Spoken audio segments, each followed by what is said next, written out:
Ako si Maria at ito ang aking kwento.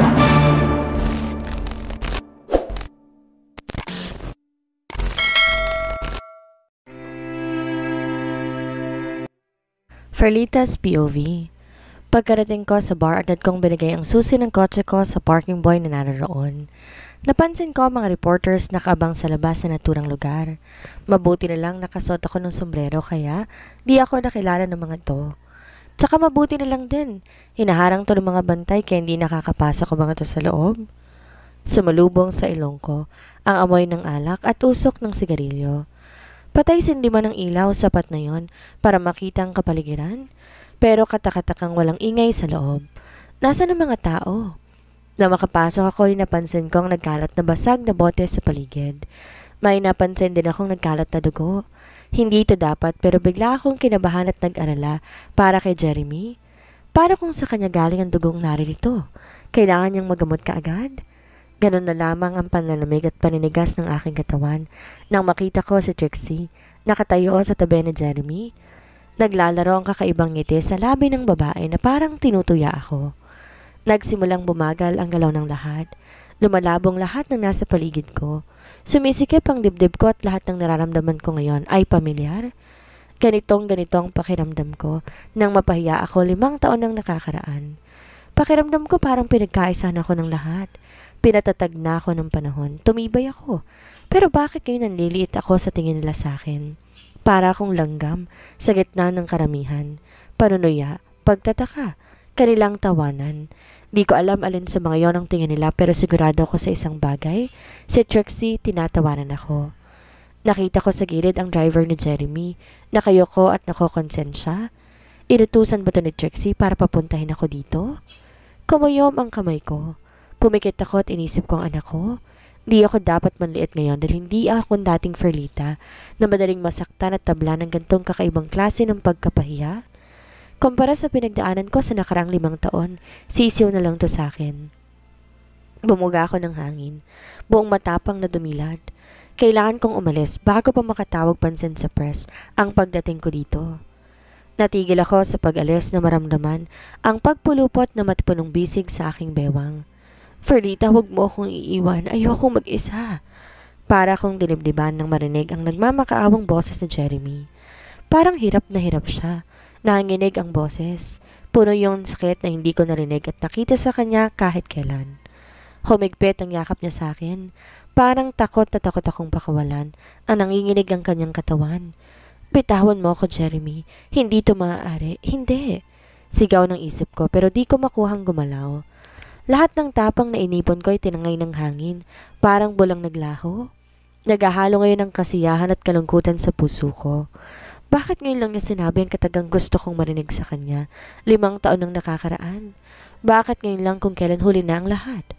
Bakit ngayon lang kung kailan wala nang pag-asa pa para sa aming dalawa? Clap! Saka lang ako natauhan nang marinig ang malakas na palakpak ni Trixie. Kinukuha nitong atensyon ng lahat. May ngiti sa labi ng babae pero di may tatagong panibugho at matinding galit sa kanyang mga mata. Well, look us here. Nang mapansin ni Trixie na nakatingin sa kanila ang mga naroon, ngumisi ito at nagpatuloy. Nagpunta ka ba dito dahil naraman mong narito si Jeremy? Hanggang ngayon ba hindi ka pa rin nakaka-move on sa asawa ko? Kaya kahit nasan siya, sinusundan mo siya? Ang kati mo rin, no? Hindi mo matanggap na hindi ka ang pinili niya kaya ngayon gumagawa ka ng paraan para mapansin niya. Wala ka bang delikadesa? Delikadesa? Daig ko pang sinampal sa sinabi niya. Bakit kasi nagpunta pa ako dito dahil kay Jeremy? Kahit sang anggulo mali ako. Maling-mali dahil alam kong may asawa siyang tao. Pinababa kong tingin ko sa sarili ko. Pinababa kong pagkatao ko. Pinigilan ko ng maluha at nagmukhang kaawa-awa sa harapan ng lahat. Hindi na to mangyayari ulit. Kahit kailan hindi na. Ito na ang huling beses na hayaan kong magkaroon kami ng koneksyon. Ayoko na, tama na. Hindi ko sisirain ang buhay namin ng anak ko sa lalaking di naman ako pinanindigan noon. Simula ngayon, tuluyan ko na siyang aalisan sa buhay ko. Sa buhay namin ng anak ko. Di ko nahahayaang makapasok siya sa sistema ko. Nagsimulang mamula ang mata ni Trixie. Puno to ng sakit sabalit naroon ang galit para sa akin. Jeremy is my husband, Ferlita. He is mine. Kaya kung may balak kang agawin siya ngayon pa lang, binabalaan na kita. Hindi ako papayag ahasin siya ng tulad mo. Mamatay man ako. Pilit kong inulis ang yakap sa akin ni Jeremy. Nang makaalis ko yon, tinulak ko siya palayo sa akin, dahilan para masubsob siya sa kanyang asawa at matumba kasama to. Agad namang inalalayan ng driver si Jeremy na tumayo, pati na ang asawa nito. Kahit punong-puno ng sakit ang puso ko ngayon, nagawa kong tingnan si Trixie nang walang emosyong makikita sa aking mukha. Ayokong malaman at makita niya ako nasasaktan. Alam ko yun ang hinihintay niya para lalo kong pagtawanan. Tapos ka na ba?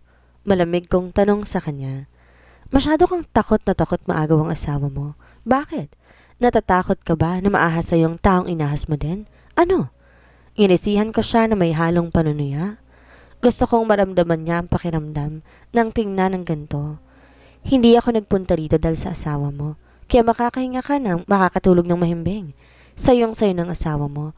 Pwede mo din siyang itali sa bewang mo. Huwag mo ako igayasay na parang aso, nakatanghod at naghihintay ng tira-tira. Magkaiba tayong dalawa. Di kasi ako tulad mo na mang-aagaw. You, witch? Nagpapalusot ka ba? Alam kong narito ka para punta ng asawa ko. Malandig at naghihintay ng pagkakataon na maagaw mo siya sa akin. Akala mo hindi ko alam? Babae din ako kaya alam ko ang galaw mo.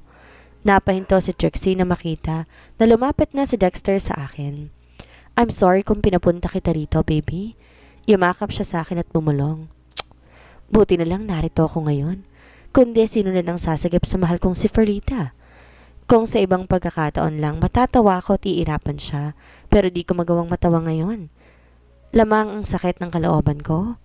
Kinawit ko ang kamay sa braso ni Dexter at bago tumingin kay Trixie, napulang-pula ang mukha sa kahihiyan. Maging ang ilang nararooy napailing na parang itong nahiya sa inasta ng babae. Umalis na tayo, Dexter. Nakakayang magtagal pa rito. Lalo na kung may taang basta nalang babatuhin ka ng masama at hindi makatatuhan ng bintang, nakakawala ng delikadesa. Pasaring ko bago umalis. Dinig ko ang pagwawala ni Trixie habang papalayo kami. Bilang babae, alam ko nasasaktan siya ngayon, lalo na't nagmamakaawang asawa niya sa ibang babae sa mismong harapan niya. Ngayon, alam na niya ang pakiramdam ng mapahiya at masaktan, katulad ng naranasan ko noon. Agad akong inalalayan ni Dexter nang muntik na akong matumba. Ang mabuti pa, ihahatid na kita. Look at you, nanginginig ka. Talagang may epekto pa rin sa iyong gagong yun? Mabuti na lang nandito ako. Paano kung wala? E di napahiya ka. Di ako nakasagot. Hanggang sa makabalik ako sa bahay ni Marvin, wala akong kibo. Nag-aalala man, hindi muna nag-usisa si Marvin. Umiling-iling na lang to, habang sinusundan ako ng tingin. Pagdating sa kwarto ko nasan si Jasmine, tahimik akong sumandal sa pinto. Hanggang ngayon, nanginginig pa rin ang aking katawan. Kanina lang ang tapang-tapang ko, pero ngayon parang wala na akong lakas. Ang tanga ko. Sinabi ko sa sarili ko noon na hindi ako magpapa-apekto kay Jeremy kung sakali mong mag-cross muli ang landas namin dalawa. Pero ano tong nangyayari sa akin ngayon? Bakit ko hinahayaan ang sarili kong madala ng damdamin ko? Bakit hinahayaan kong sariling ma-attach sa lalaking may asawa na? Niloko niya ako noon at pinaglaruan. Bakit di pa rin ako nadadala? Matuto na dapat ako sa pagkakamali ko noon. Hindi na ako magpapadala pa sa lalaking katulad niya, lalo na ngayon na may asawa na siya. Ma'am Ferlita, si Mr. Crawford tumawag na naman. Sabi ko nga po wala ka, mami. Ani Rona, sabay baba ng telepono at tinignan ko siya na masama. 5 araw na tong paulit-ulit tumatawag. Nagpapabook pa nga ito ng appointment. Di ba to nagsasawa? Nakakainis na. Hindi ba to nakakahalata na iniiwasan ko siya? Ang kapal na mukha ng lalaking yon. Bakit pang kulit-kulit niya? Mommy! Nagliwanag ang mukha ko nang dumating si Jasmine kasama si Yaya. Malambing na yumakap agad siya sa akin at humalik. How's school, my princess? Tell me, may nang-asar na naman ba sa'yo? School is so good, mommy. No one dares to bully me again. Ang takot lang po nila kay uncle. Hagikik nito. Parang may nagbara sa aking lalamunan. Gusto kong sitahin ang aking anak at sabihin na huwag mo siyang banggitin sa harapan ko. Pero di ko naman magawa. Ayoko kasi na masirang kasiyahan niya. Kumikina ang kulay brown niyang mata na namana niya sa ama. Sa nakikita ko mukhang masaya talaga siya na makilala si Jeremy. Di ko pa mapigilang maawa lalo na sa anak ko. Abot kamay na niyang daddy niya pero hindi niya yun alam. Pero mas mainam na to kaysa naman masaktan siya. Mommy, can you please visit Uncle? I really miss him so much. I want to fulfill my promise to him that I will make him coffee. Please po, Mommy. Nagmamakaawang pinagkiskis pa nito ang dalawang palad. Lahat ng gusto ng anak ko basta't kaya kong ibigay, binibigay ko. Kahit man lang doon may paramdam ko sa kanya na kaya kong punan yung pangangailangan niya kahit wala siyang ama. Pero hindi sa pagkakataong to. Di makabubuti kung maglalapit pa silang dalawa. Jasmine, Uncle Jeremy is busy, okay? Marami siyang responsibility kailangan gawin. Hindi ba sinabi ko na yun sa'yo kahapon pa? Wala kasing araw na hindi niya ako kinukulit. Naaawa ko sa kanya pero kailangan ko siyang tiisin ngayon. Nag-iwas ako ng tingin na makita na nagsisimulang mamula ang mata at ilong niya. Parang pinipiga ang puso ko na makita siyang nagmamakaawa. Please po, Mommy. My answer is no, Jasmine. Yaya, huwag mo siyang pahawakan ng cellphone or telephone. Naiintindihan mo ba? Bilin ko. Baka mamaya tawagan na naman niya si Jeremy katulad nung nakaraan. Opo, ma'am. Narinig kong pagsinghot ng anak ko pero nagbingi-bingihan ako. Kailangan ko siyang tiisin. Para din naman sa amin ang ginagawa ko ngayon eh. Ma'am, magsisimula ng meeting, nasa boardroom ng lahat. Paalala ni Rona. Lumapit kay Jasmine, hinalikan siya sa noo. I will go ahead and princess, huwag ka na magtampo, okay? Don't worry. Bukas ipapasyal kita after the meeting ko, okay na ba yon? Dito kumibo kaya't napabuntong hininga ko. Siguradong ilang araw siyang hindi kikibo sa lahat. Habang nasa meeting, hindi ako mapakali. Ewan ko ba, di naman ako ganito eh. Ngayon lang. Siguro dahil alam kong masama ang loob ng anak ko. Pagkatapos ng meeting, agad akong lumabas ng boardroom. Bigla ako nakadama ng kaba nang tumatakpong lumapit sa akin si Yaya na para bang naiiyak. Ma'am, si Jasmine po nawawala. Inanap na ho namin siya sa buong building pero di namin siya nakita, ma'am. Sorry po talaga.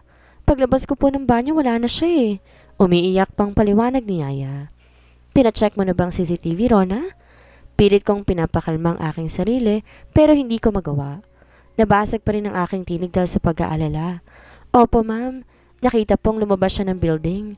Diyos ko, di ko mapigilan ng maiyak. Nilokob ng takot at pag-aalala ang aking dibdib. Please, sir, nagmamakaawa ko. Hanapin niyo agad ang anak ko. Kulang na lang lumuhod pa ako sa mga pulis dito sa police station habang umiiyak. Wala na ako halos maintindihan sa nangyayari sa paligid ko. Nanlalabo ang mata ko sa luha. Pinangunahan na ako ng takot. Paano kung madukot ang anak ko sa labas? Paano kung saktan siya? Diyos ko, huwag naman sana. Ma'am, hindi pwedeng mag-declare na isang missing person ng tao kapag wala pang 24 hours na nawawala. Pero hayaan ninyo at tutulong pa rin naman ang mga kasamahan ko sa paghahanap sa kanya. Makakaasa po kayong hahanapin namin siya sa abot ng aming makakaya. Pangako ng pulis. Umiiyak na dumating si Marvin. Nakasuot pa to ng uniform. Nang makita niya ako, agad siyang yumakap sa akin. Panday din ang tawag ni Dexter na ngayon nasa Cebu pa. Si Yaya naman parang hingi ng tawad. Naalala kong nangyari sa akin na makidnap ako. Ang pagtutok ng patalim sa akin. Ang paghipo sa katawan ko. Nang ilabot ako at lalong naluha. Diyos ko, huwag naman sanang mapahamak ang anak ko. Marvin, natatakot ako. Paano kung may mangyaring masama kay Jasmine? Paano kung di na siya makabalik sa akin? Parang batang humahagulhol ako. Maisip ko palang para na akong mamamatay sa sakit. Hindi ko kayang mawala si Jasmine. Hindi ko kakayanin kapag may nangyaring masama sa anak ko.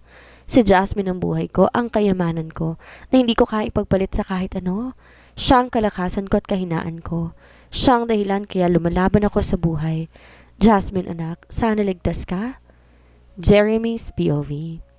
5 araw nang mainit ang ulo ko at di makapagtrabaho ng maayos. Wala ako sa tamang wisyo. Maski trabaho ko, hindi ko na natatapos.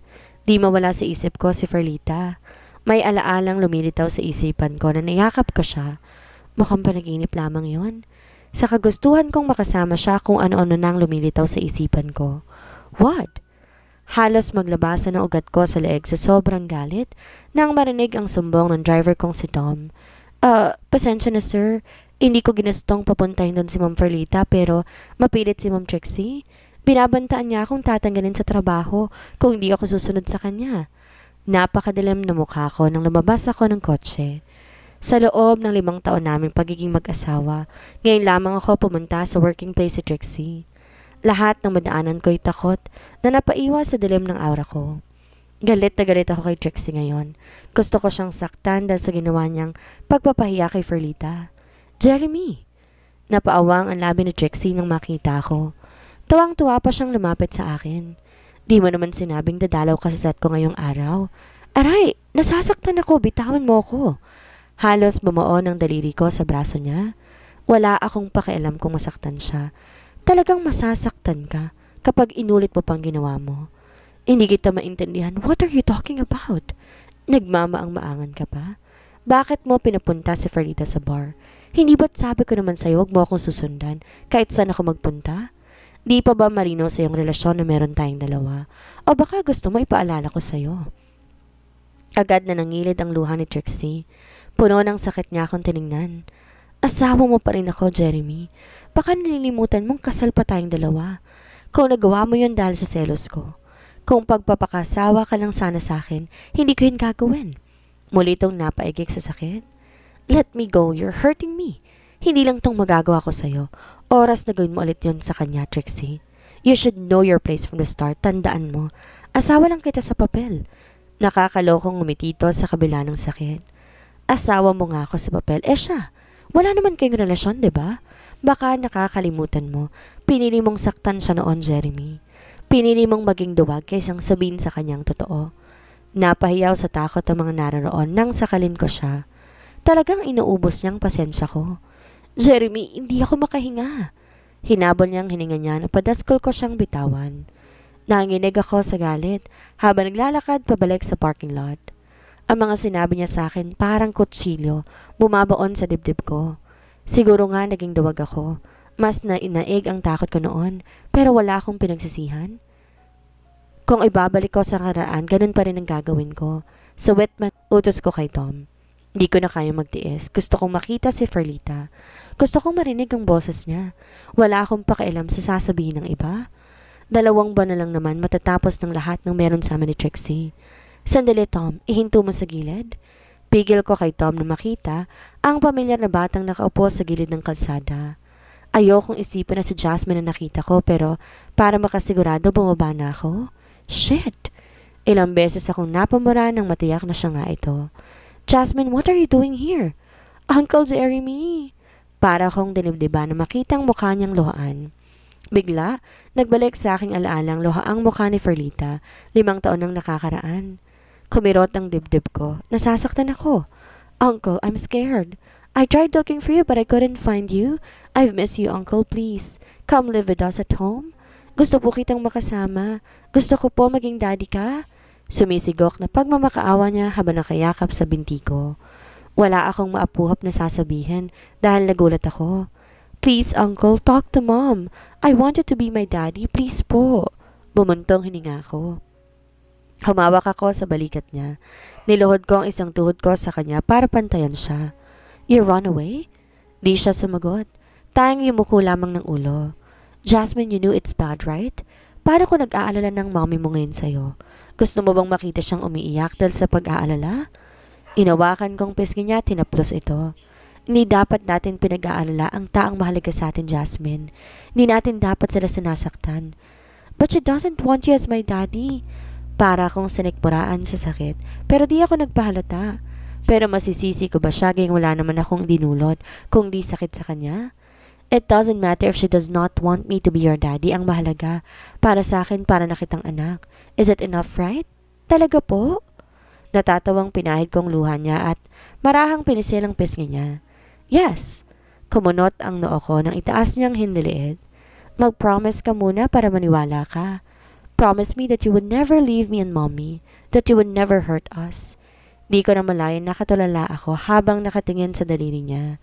Naalala kong bigla ganito rin ang sinabi noon sa akin ni Ferlita. Mag-ina nga sila. Mahinang bulong ko at nakangiting dinikit ang hinliliit ng daliri ko sa kanya. Promise, hindi kita iiwan. Hindi ko kayo iiwan.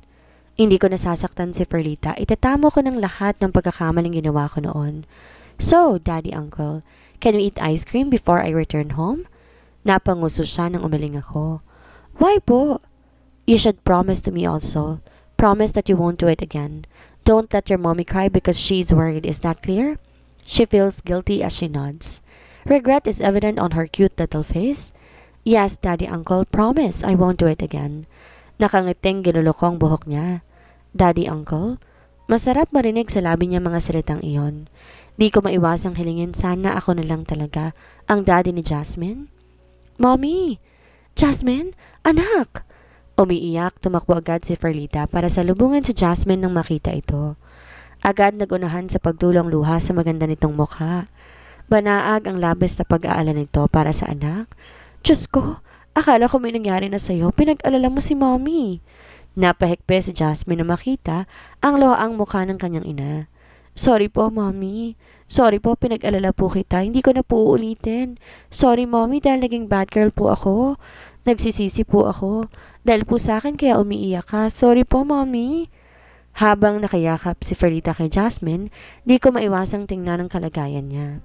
Wala pang ilang oras nawawala ang anak nito, pero para na tong napabayaan ang sarili ng ilang araw. Namamaga ang mata ni Ferlita, magulo ang buhok. Kapansin-pansin din ang paos na boses nito. Mukhang kanina pa to umiiyak, mukha tong miserable. Iniwas ko ang tingin sa kanya. Di ko kayang tagalan ng paninitig sa nakakaawa niyang kalagayan. Gantong-gantong pakiramdam ko nung panahon nasaktan ko siya 5 taon nang nakakaraan. Ako ang nasasaktan para sa kanya. I'm sorry anak ha. Di maibigay ni Mommy yung bagay na pinakaasam mo. I suspect this is about her father having a child. Jasmine mentioned to him earlier that she really wants to have a father, but she said she doesn't have one. I clenched my fist. Nasa na ba kasing nakabuntis kay Ferlita? Thank you for keeping her safe, Jeremy. Kung di mo siya nakita, baka napahamak ng anak ko. Salamat dahil binalik mong prinsesa ko. Habang buhay ko tong tatanawing utang na loob sa'yo. Ibang-iba ang Ferlitang kaharap ko ngayon. She looked soft, fragile, and tired at the same time. Walang bakas ng inis o lamig sa ekspresyon nito. Bukal sa loob ang pasasalamat. I missed her. I missed the old Ferlita. Habang kaharap ko siya, natulala ako. Bigla gusto ko siyang yakapin at ikulong sa bisig ko. Ferlita's POV. Napansin kong wala sa sarili si Jeremy at nakatulala lang. Parang may malalim siyang iniisip habang nakayokong nakatingin sa akin. Ano kayang nasa isip niya? Di ko mabasa dahil blanco ekspresyon niya. Jeremy? Pukaw ko sa kanya. Oh, I'm sorry, may naalala lang ako. Parang napapahiyang nag-iwas siya ng tingin sa akin. Go ahead. Narito lang ako para ihatid si Jasmine. Daddy, Uncle, no. You promised me, right? Pigal ng anak ko. Yumakap pa si Jasmine sa hita nito. Promise, Daddy, Uncle? Please, Daddy, Uncle, tuparin mo ang pangako mo na di mo kami iwan ni Mommy. Please, Uncle? Narinig ko pang malumanay na pakikipag-usap niya sa aking anak habang nakaluhod sa harapan nito. Di ako makapaniwala si Jeremy na malamig at laging walang ekspresyon ng mukha, malambing na nakatingin sa anak ko. Di ba't napag-usapan na natin to kanina? Hindi ka ba naniniwala? Nang umuso si Jasmine, nakangiting umiling-iling ito. Alright, uulitin ko ang promise ko. Nanigas ang katawan ko na magtamang mata naming dalawa. Simula ngayon, hindi na kita iiwan. Hindi na kita sasaktan. Hindi ako papayag na umalis ka sa tabi ko. Itatama ko lahat ng pagkakamaling nagawa ko. Di na kita paiiyakin, hindi na, kahit kailan. Ba't parang sa akin niya sinasabi mga pangakong yon? Hindi papaiyakin, sinungaling. Lahat ng sinabi niya parang punyal na tumusok sa aking dibdib. Napakasinungaling mo talaga, Jeremy. Ang sarap mong sampalin. Jasmine, mag-uusap kami ng uncle mo. Sumama ka muna kay Tita Marvin. Lumapit ako sa kanya at niyakap siya. Huwag na matigas ang ulo mo, ha? Sige po, Mommy. Bye, Daddy, Uncle. Don't forget, promise. Bibang wika ng anak ko. Bago umalis, sumenyas pa sa akin si Marvin at tumango. May pagpapaalala sa kanyang mata na parang sinasabi na huwag kang magpapadala sa kanya. Hindi na talaga. Hindi na kahit kailan. Masama ang tinging pinukol ko sa Jeremy na makalabas si Marvin at Jasmine. Gusto ko sanang kimkimin na lang galit ko pero di ko magawa. Masyado siyang pabida sa anak ko. May pangako nga ako pang nalalaman. Pwede bang wag kang mangako ng kung ano-ano sa anak ko? Lalo na kung di mo kayang tuparin. Look, Mr. Crawford, bata pang anak ko. Madaling maniwala sa mga simpleng pangako. Di mo dapat siya paasahin sa mga kasinungalingan mo tulad ng mga sinabi mo sa akin noon. Alam mo ba gaano kabigat ang mga binitawan mong pangako sa kanya? O talagang wala kang pakialam sa nararamdaman ng iba? Pagak akong natawa. Sa bagay, dyan ka magaling. ang manakit at magpaasa sa damdamin ng iba. Gusto kong kutusan ang sarili ko. Huli na para bawiin ang sinabi ko. Naungkat ko na ang tungkol sa nakaraan namin. Nadala na ako ng nararamdaman ko. Ferlita? Umatras ako nung lalapitan niya sana ako. Ngayon ko lang napansin, nanginginig at nanlalamig ang kamay ko. Naninikip ang dibdib ko. Siguro dahil sa galit at sakit na nararamdaman ko ngayon para sa kanya. Ang kapal na mukha mong mangako sa anak ko na hindi mo siya iiwan. Wala kang obligasyon sa anak ko, Mr. Crawford. Wala. Kaya huwag kang umasta na parang ikaw ang ama niya dahil hindi ikaw ang ama niya. Huwag kang umasta na may pakialam ka sa kanya. Lahat ng sinabi ko totoo. Di na ako nakapagpigil. Nasampal ko siya sa sobrang galit ko. Kilala kita, Jeremy. Wala kang kasing lupit. Wala kang pakialam sa nararamdaman ng iba. Manhid ka at walang awa. Kaya mong manakit nang di nakakaramdam ng konsensya. Dilubyo ang dala mo sa buhay ko. Ikaw ang pinakamaling desisyon na ginawa ko sa buhay ko noon. Pinagsisisihan kong minahal kita. Sana hindi na lang kita nakilala. Labas ko ng hinanakit. Nakita ko pa kung paano siya napanunok. Dumaan ang sakit sa mga mata niya na parang nasaktan siya sa mga sinabi ko. Pero wala akong pakialam. Kilala ko siya. Hindi ang mga sinabi kong makakapagpatinag sa isang kagaya niya. Nakikiusap ako. Layuan mo ang anak ko. Layuan mo na kami. Tigilan mo na ako at huwag mo na akong kulitin. Tigilan mo ng pagtawag sa office ko. Tigilan mo ng paggawa ng paraan para makalapit sa akin. Tama na, Jeremy. Hindi ko alam anong intensyon mo, pero isa lang sigurado ko. Sako na lang ang dadali mo sa buhay namin ng anak ko. Ano ang gagawin ni Jeremy? Ngayong sa kabila ng kabutihan na ginawa niya kay Ferlita, di pa rin siya lubos mapatawad ng dalaga. Magawa kaya niya ang pangako kay Jasmine kung pinapalayo na siya ni Ferlita? Yan ang ating aalamin sa susunod nating kabanata.